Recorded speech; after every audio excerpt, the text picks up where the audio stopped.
Жақсы балалар болса, бүгін біздер алдыңғы сабақта өткен тақырып бойынша бұлшықет ұлпасы туралы көрдік. Енді сіздерге алдарыңызға ұяшық берілген, осы ұяшық бойынша біздер жауап береміз. Яғни 9 ұяшық бар, 9 ұяшықта сіздерге жасырылған сұрақтар беріледі, осы бұлшықет ұлпасы жайлы. Соған сіздер жауап бересіздер. Ал бірінші таңдайды кім қай қатардан? Сабира таңдауы ұяшық. Бірінші ұяшық. Крылсы бойынша бұлшықеттер. Крылсы бойынша бұлшықеттер төртке бөлінеді. Бет бұлшықеттері, мойын бұлшықеттері, дене бұлшықеттері және аяқ бұлшықеттері. Бұлшықет дегеніміз олар адамның қимылдауына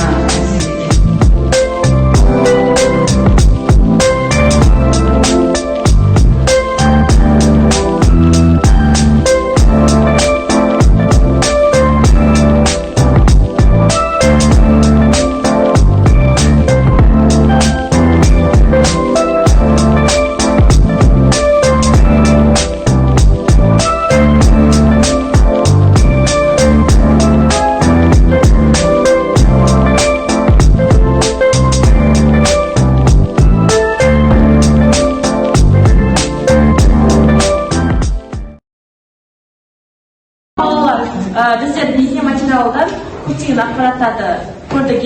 Осы бойынша 3 топқа қазір мен постер бергім келіп тұр. Яғни осы постер арқылы алдарыңызда әрқайсыңыздың топтарыңызда атаулары бар, сол бойынша қазір жұмыс жасаймыз. Яғни бірінші топқа сіздер көздің қосымша бөліктері туралы өздеріңіз не білесіз соны жазасыздар. Екінші топқа көз алмасы туралы құрылысы жалпы сол туралы жазамыз, және үшінші топқа көздің оптикалық жүйесі бойынша